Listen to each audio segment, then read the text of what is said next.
दोस्तों, आज हम एक्सप्लेन करने वाले हैं हाल ही में एक कमाल की मूवी जिसका नाम है लापता लेडीज, और ये आपको जरूर पसंद आएगी। इसलिए आप वीडियो को भी लाइक कर दीजिए। हम चलिए कहानी शुरू करते हैं। तो मूवी की शुरुआत में हमें 2001 का सीन दिखाया जाता है, जहां हम देखते हैं गांव के एक कपल की शादी के बाद विदाई हो रही होती है, जिसमें लड़की का नाम दीपक होता है और लड़की का नाम फूल देवी होता है। असल में दीपक की शादी को हुए 2 दिन बीत चुके थे और उसके परिवार वाले शादी के बाद ही चले गए थे, पर फूल की दादी की इच्छा थी कि वो यहाँ पर पूजा करके ही जाए। इसलिए पूजा खत्म होने के बाद दीपक और फूल घर जा रहे थे। फूल की माँ उसे कहते कि अब तुम्हारी शादी हो गई है, इसलिए अब अपना घूंघट ऊपर मत करना। जिसके बाद दीपक और फूल अपने घर जाने के लिए चल देते हैं। पहले ये दोनों बस में सफर करके एक स्टेशन पर पहुंचते हैं और रास्ते में दीपक फूल की ज्वेलरी उतरवा लेता है ताकि वो उसे अपने पास सेफ रख सके। इसके बाद ये लोग एक गाँव से ट्रेन पकड़ते हैं जिसमें काफी ज्यादा भीड़ थी, और वहाँ दीपक देखता है कि उस डब्बे में तो पहले से ही 2 नए शादीशुदा जोड़े बैठे हुए हैं और दुल्हन की ड्रेस भी लगभग सेम ही है। दीपक फूल को वहीं सीट पर बैठा देता है और साइड में खड़ा हो जाता है। तब वहाँ पर एक दूल्हे प्रदीप की माँ पूछती है कि तुम भी शादी करके आए हो, तो दहेज में मिला क्या?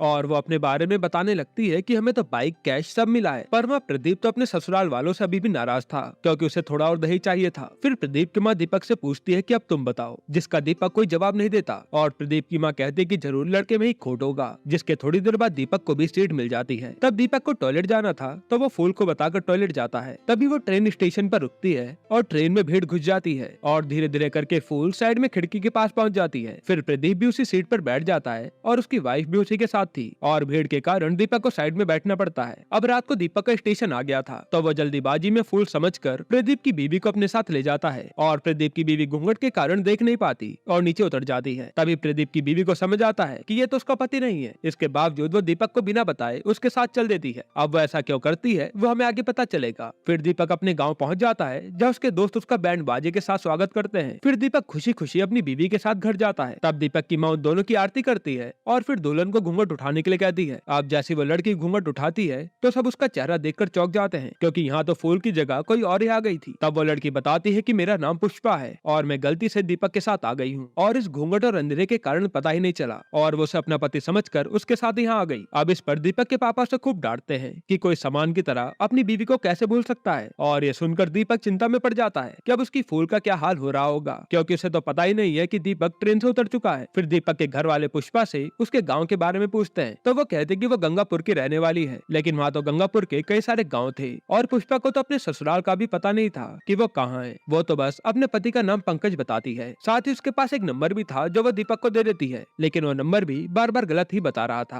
अब दीपक की माँ कहते कि जब तक इसके घर का पता नहीं चल जाता, पुष्पा यही दीपक की भाभी के कमरे में रहेगी, और दीपक और उसके सारे दोस्त फूल को रेलवे स्टेशन ढूंढने चल देते हैं। फिर यह फूल की जब ट्रेन में आँख खुलती है तो वहाँ दीपक नहीं था, इसलिए वो ट्रेन से नीचे उतर जाती है, पर उसे दीपक कहीं भी नहीं मिलता। और यहाँ प्रदीप भी अपनी बीवी को ढूंढता है, पर वो भी गायब थी। तब प्रदीप की बातों से समझ आता है कि उसको तो अपनी बीवी के जाने का कोई गम ही नहीं है। उसका कहना था कि अब तो दहेज मिल ही चुका है, इसलिए बीवी मिले ना मिले क्या दिक्कत है। यहाँ अब हम पुष्पा को देखते हैं जो अपने बैग में से एक फोन निकालती है और उसमें से सिम निकाल कर जला देती है, यानी कि ये पुष्पा सबसे कुछ छुपा रही है। वो इधर फूल उस स्टेशन पर बिल्कुल अकेली थी और बहुत ही ज्यादा डर रही थी। अब ऐसे में सुबह हो जाती है, जहाँ फूल को एक आदमी मिलता है और फूल उससे डर के भागने लगती है। तब वो एक छोटू नाम के लड़के से टकराती है और वो छोटू बताता है कि इस आदमी से डरो मत, ये एक अच्छा आदमी है। फिर फूल कहते हैं कि वो स्टेशन पर खो गई है और छोटू उसे स्टेशन मास्टर पर ले जाता है। वह स्टेशन मास्टर उससे उसके ससुराल के गाँव का नाम पूछते हैं, पर फूल को तो पता ही नहीं था। फिर वो उससे उसके पति का नाम पूछते हैं और फूल नाम लेने से मना करती है कि पति का नाम नहीं लेते, इसलिए वो अपनी मेहंदी दिखा देती है, जिससे मास्टर को पता चलता है कि पति का नाम दीपक है। फिर फूल कहती है कि उस गाँव का नाम किसी फूल से था,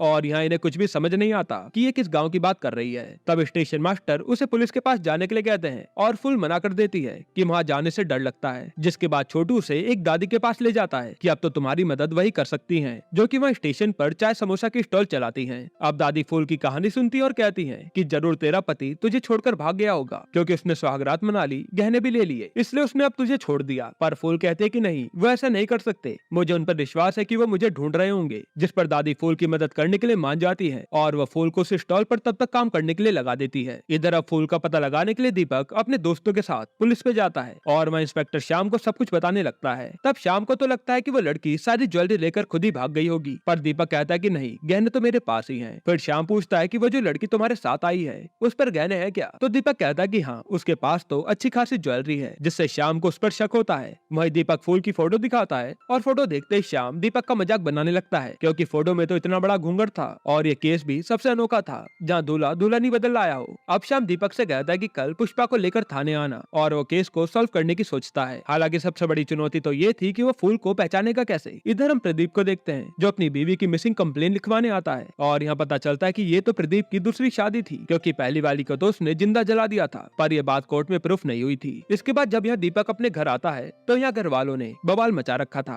कि पुष्पा कहीं गायब हो गई है। तब थोड़ी देर बाद पुष्पा वहाँ जाती है और कहती कि मैं मंदिर गई थी, जिस पर दीपक कहता है कि कल तुम्हें थाने भी चलना पड़ेगा, और ये सुनकर पुष्पा डर जाती है। इधर थाने में शाम इसी केस पर काम कर रहा होता है और उसे दूसरे गाँव से सेम ऐसा ही केस मिलता है जो था प्रदीप का, बस उसमें लड़की का नाम जया बताया हुआ था। इसलिए वो सोचता है कि यहाँ कुछ तो गड़बड़ है। यहाँ हम रात के टाइम पुष्पा को देखते हैं जो अपने फोन में नया सिम डालती है जो वो मंदिर जाने के बहाने लेकर आई थी, और फिर उससे कहीं बात करती है। इधर अगले दिन फूल को दादी कहते हैं कि तू पुलिस में जाकर सब बता दे, क्या पता कुछ पता चल जाए, पर फूल मना करती है कि नहीं, मेरे पति आते ही होंगे मुझे ढूंढते हुए। फिर हम यहाँ पुष्पा को देखते हैं जो दीपक की भाभी से बातें करती है और उनसे दोस्ती बढ़ा लेती है। यहाँ बातों के दौरान ही पता चलता है कि दीपक की भाभी को ड्राइंग का शौक है, लेकिन वो शादी करने के बाद ड्राइंग से दूर हो गई। फिर वहीं पुष्पा के हाथ पर जय नाम का टैटू देखते हैं, यानी कि पुष्पा यहाँ अपना नाम छुपा कर रह रही है। अब सीन चेंज होता है और पुष्पा और दीपक थाने आते हैं और वहीं इंस्पेक्टर श्याम पुष्पा से सवाल जवाब करने लगते हैं कि तुम्हारा घर कहाँ है, ससुराल कहाँ है, जिनमें से आधे सवालों के जवाब पुष्पा कहती है कि मुझे नहीं पता। और ये सब देखकर श्याम का शक पुष्पा पर बढ़ जाता है कि ये जरूर कुछ तो छुपा रही है। फिर वो पुष्पा से बॉडी पर किसी निशानी के बारे में पूछता है, जिस पर पुष्पा उन्हें अपने हाथ का लिखा नाम दिखाती है। बस उसने अब जया को श्रेया में बदल दिया था और वो बहाना बना देती है कि मेरे दादा मुझे श्रेया नाम से बुलाते थे, इसलिए ये नाम लिखवाया है। तब श्याम उसकी फोटो लेने को बोलता है, पर पुष्पा मना कर देती है कि हमारे घर की औरतें ऐसे फोटो नहीं खिंचवाती, और श्याम उसे जाने के लिए कह देता है। लेकिन तभी वो पीछे से आवाज मारता है जया, और पुष्पा मुड़ जाती है, जिससे श्याम समझ जाता है कि यहाँ गड़बड़ यही कर रही है। यहाँ हम दादी को फूल के साथ देखते हैं जहाँ वो अपने बारे में सच बताती है कि मेरे पति और बेटे को मैंने घर से निकाल दिया क्योंकि वो दारू पीकर मुझे ही मारते थे, इसलिए वो अब अकेली ही रहती है। अब अगले दिन फूल दादी के स्टॉल पर कलाकंद मिठाई बनाती है जो कि लोगों को खूब पसंद भी आती है और पूरी मिठाई ही बिक जाती है। ऐसे ही करते करते कुछ दिन बीत जाते हैं और हम देखते हैं कि अब शाम पुष्पा का पीछा करने लगा है कि वो कहाँ जाती है, किससे बात करती है, और उसे पता चलता है कि पुष्पा ने पहले अपने कुछ गहने बेचे, फिर उसने 5,000 रुपए के 5 बार मनी ऑर्डर किसी हेमा को किए हैं, और शाम इसी बारे में सोचने लगता है कि ये करना क्या चाह रही है। वहीं हम पुष्पा को देखते हैं जो खेत में थी और वहाँ उससे बात करने के लिए दीपक का दोस्त मनोहर आता है, और यहाँ बातों के दौरान पता चलता है कि पुष्पा पढ़ी लिखी लड़की है। तभी वह दीपक के पापा आकर मनोहर से कहते हैं कि कीटनाशक छिड़कना होगा वरना ये कीड़े फसल खराब कर देंगे, पर पुष्पा कहते कि इससे तो फसल के पोषक तत्व भी खराब हो जाएंगे, इसलिए वो एक आसान सा सॉल्यूशन बताती है जिससे फसल कीड़ों से बच जाएगी। और हमें समझ आता है कि पुष्पा किसानी के बारे में काफी कुछ जानती है। यहाँ आप दीपक के दोस्तों के कहने पर दीपक वहाँ के एमएलए से मिलने जाता है कि आप अब मेरी बीवी को ढूंढवा दीजिए, पर वहाँ एमएलए तो उल्टा दीपक के नाम पर ही सामने वाली पार्टी को एक किडनैपर बता देता है कि उन्होंने दीपक की बीवी को किडनैप करवा दिया और कोई भी उसकी मदद नहीं करता। अब एक दिन पुष्पा का फोन दीपक के भतीजे के हाथ में लग जाता है। तब पुष्पा उसे फोन में गेम खेलने का लालच देकर चुप रहने के लिए कहती है। तभी उसकी नजर दीपक की भाभी की बनाई फोटो पर पड़ती है और वह उसकी खूब तारीफ करती है कि आपको तो अभी भी ड्राइंग करनी चाहिए। फिर जब रात को दीपक और उसके दोस्त शराब पी रहे होते हैं तब उसका दोस्त कहता है कि अब तो फूल को गायब हुए काफी दिन बीत चुके हैं, क्या पता अब उसके साथ किसने क्या कर दिया हो। इसी बात को लेकर दीपक की अपने दोस्तों से लड़ाई हो जाती है, जिसके बाद नशे में दीपक घर आता है और पुष्पा उसे संभालती है। दीपक बार बार फूल का ही नाम लिए जा रहा था। अगले दिन पुष्पा सीधा दीपक की भाभी से कहती है कि आपको किसी की पेंटिंग बनानी है और ये बात किसी को मत बताना। इधर थाने में अब दूसरे गांव के थाने से फैक्स आता है जिसमें पुष्पा की फोटो थी और यहाँ पता चलता है कि उसका असली नाम तो जया है, जिसको देखते ही श्याम जया को पकड़ने चल देता है और वहाँ वो सारी बात दीपक को बता देता है कि ये जानबूझकर अपनी पहचान छुपाए बैठी थी, जिसे जानकर दीपक जया को अरेस्ट करने के लिए कहता है और जया की एक बार भी नहीं सुनता कि वह कहना क्या चाहती है। अब जया को ये लोग थाने में ले जाकर बंद कर देते हैं और दूसरे थाने वाले को बता देते हैं कि लड़की मिल गई है, इसे ले जा लीजिए। यहाँ दीपक के पास उसके दोस्त आते हैं और बताते कि वो लड़की धोखेबाज नहीं है, बल्कि उसने तो फूल को ढूंढने के लिए पोस्टर छपवाए हैं और फूल की फोटो उसने तुम्हारी भाभी से बनवाई क्योंकि तुम्हारी भाभी ने फूल को तुम्हारी शादी में देखा था। इधर हम फूल को देखते हैं जिससे उसका पोस्टर मिलता है और उसमें गाँव का एड्रेस लिखा था।